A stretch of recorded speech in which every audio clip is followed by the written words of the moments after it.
Plus, chances are when you're leaving the house this morning, you have one of these, an umbrella, a cell phone, a pen, or a purse. Well, if you do have just one of these and you have a weapon that you could use against a violent attacker, we're learning self-defense in just a few minutes live from the SFL.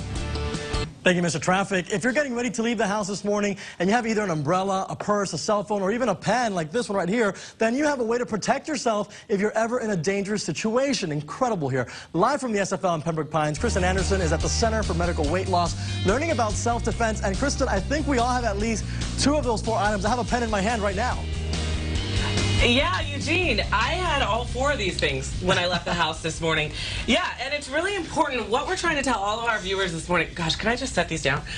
Is that if you just have one of these things, like an umbrella, for example, considering the weather this morning, then you have a weapon to protect yourself against a violent attacker, just in case that attacker crosses your path. I want to bring in Michelle Straka again, 2nd-degree black belt and self-defense instructor here at the Center for Medical Weight Loss. Michelle, you're saying that you don't have to be an athlete necessarily to protect yourself. Absolutely not. Can I borrow this from you?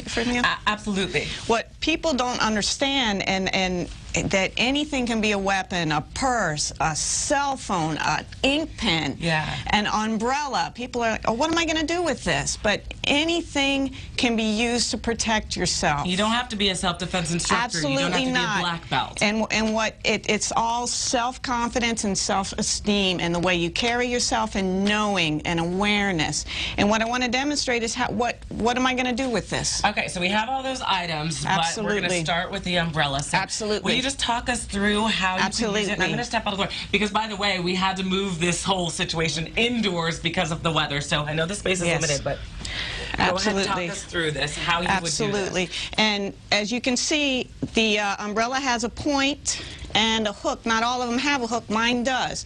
So what we're going to do, turn sideways here so everybody can see. This way. Yeah. Is number one, you're going to stab at them. If somebody's coming, you're going to be aware, and they're going to stab. And as they stab, you're going to step forward as an awareness. You can come through, and you can hook. Use that hook to hook somebody. Again, one more time, quickly. Okay, yeah, let's do it one more time. And I just want to point out that Gabriella here is not a self-defense instructor. Now, as she's sticking me, my first reaction is to step back, and as she's coming in, she's just going to hook my leg. And most of the time, attackers don't want to mess with somebody. They want an easy target. Okay, I want to move on to a purse because we have several things that we want to show you this morning. Explain how we can work the purse. And I'm going to demonstrate with a purse, and Gabriella will attack me. And as Gabriella attacks me, most people's first instinct is to pull away. What I'm going to do is I'm going to go with her, which is going to throw her off balance. And as I go with her, I'm going to do what's called a slip-in. I'm going to come behind her, I'm going to choke her, and as I choke her, I'm going to take her down. Take her down. Well done, ladies. Thank you so much. That. All morning long, we are teaching you self-defense. Gabriella, I'm going to help you out. Thank you. We're teaching you self-defense because this is so important for all of us to know. Here's what you need to know. There's a free self-defense class that I encourage all of you to take here at the Center for Medical Weight Loss. We have information for you. Call 954-966-5700. It is absolutely free, July 16th at 6:30 p.m. Okay, I'm going to send it back to you in the studio, but we've got so much more to show you all morning long. So weather permitting, we'll give it to you guys. All right, awesome info there. Thanks, Kristen.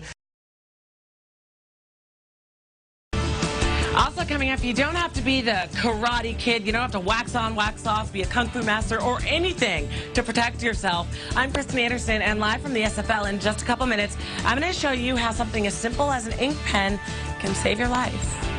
Thank you, Mr. Traffic. Listen to this. Statistics show that 31 million crimes are reported every year in the United States. So that is about 1 crime per second. Thankfully, there are things we can all do to protect ourselves. Live from the SFL in Pembroke Pines, Kristen Anderson is at the Center for Medical Weight Loss. Kristen's learning some self-defense this morning. Kristen, you were already tough. Now, super tough. I wouldn't say I was tough. Okay, you can say I'm tough, but yeah, those are shocking stats, right, Dave? When I heard these, I was wowed, but what's even more shocking than that is that so many more crimes go unreported every year. And you know, it's very scary to think about on a Wednesday hump day morning, but we've got to think about it because the truth is any one of us could be a victim of a crime, and this could happen.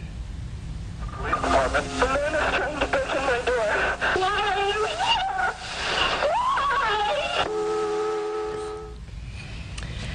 Why? Again, I know it's scary, but that's why we are doing this story for you this morning. We're talking about self-defense, and I want to bring in Michelle Straka, second-degree black belt, and also self-defense instructor here at the center. And Michelle, I mean, there are simple things we can all do to protect ourselves, right? Number one is an awareness. Can I borrow this? Everybody has a BlackBerry or an iPad or an iPod or a cell phone, whatever. Right. The number one thing is to not be talking on the phone when you're walking in a parking lot, walking in the mall. But if you are, remember that you're increasing your chances of being a victim. Okay, so first of all, try, if you can, you're walking to your car, you're in a parking lot, wherever you are, try not to be talking on the phone until you get to your destination. Absolutely. But if you are, how can we use our phone to defend ourselves? If you do get caught, I'm going to have Gabriella. We're going to Okay, let me step out of the way a little bit so we can focus on If you do get caught, number one is to be aware, to be alert. And if somebody does grab you, you want to push and kick. So actually, come back. What you want to do is if they're coming at you, you want to use it to push up into the nose and follow through. The idea is to be behind somebody. You want to get behind them, to the rear of a person, because if you're behind them, you have the advantage. You can either run away or you can stay, you can knock them down, you can choke them if you're more experienced. If not, I would run away. Okay, Michelle, there's another thing we can use. Everyone has an ink pen. We all go to work, we all have them in our purse. How can we use an ink pen as a weapon as well? And I understand this one is from an attack from behind. Yes, I've been showing this morning most attacks from the front, but we need to be realistic. A lot of people will be attacked from behind. Attackers look for easy prey. Okay, I'm going to really move out of the way on this one because I really don't want to get And what hit. I want to show is a pen can be used like a Kubotan or a knife. As somebody grabs you here, as Gabby has grabbed me, and she's grabbing me very hard, I click it here, I'm going to stab into the thigh. And then most people expect me to pull against her and fight. What I'm going to do is I'm going to go with her. So she's off balance now. Then from here, I'm just going to drop. And then from here, I'm just going to throw my shoulder, and she's going to have to go off. And as I'm tangled up here, that is how easy it is. I see. It's just an awareness people need to understand. You don't fight. You go with them. You just do something odd, off. Okay, and I know you've been telling us all morning a lot is mental, and we all need to know that we can do it. So thank you, ladies, so much, and we're not done yet. We have more coming up, but here's what you need to know. There's a chance for you to learn these very vital moves. There's a free self-defense class. It's all going down July 19th at 6:30 p.m. here at the Center for Medical Weight Loss. To get more information, there's a number you can call, 954-966-5700. I have a cue card with the number on it because y'all know I have trouble remembering numbers. Anyway, okay, that's it from here. We'll see you in a little bit. Back to you guys in the studio, but tough moves that we can all learn. Yeah, very good information, very practical.